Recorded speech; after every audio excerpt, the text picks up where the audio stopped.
Welcome to our channel. Today we how to use Medicare OTC card at CVS, store payment guide step by step clearly.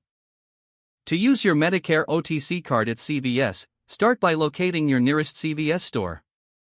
Before you go, check your OTC card balance online or through the customer service number provided. Gather your items that are eligible for purchase with your OTC card. Once inside the store, head to the section that includes eligible over-the-counter products. This may include items like pain relievers, cold medications, and first aid supplies. Make your selections, ensuring they are on the approved list for OTC purchases. After you have chosen your items, proceed to the checkout counter. When you reach the cashier, inform them that you will be using your Medicare OTC card for payment. Present your OTC card to the cashier along with your selected items. The cashier will scan your card and process the transaction. If your total exceeds the amount available on your card, be prepared to pay the difference using another payment method. Once the transaction is complete, review your receipt for confirmation of the purchase.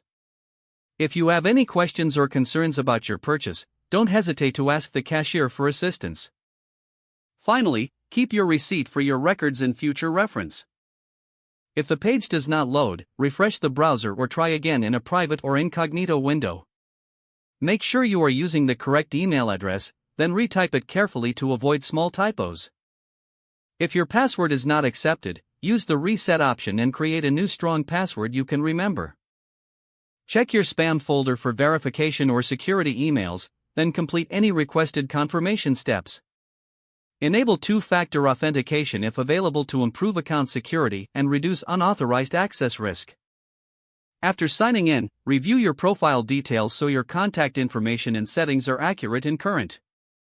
If you see an error message, note it down and try again after restarting your device and internet connection. Log out when you finish, especially on shared devices, to keep your account and payment information secure. If the page does not load, refresh the browser or try again in a private or incognito window.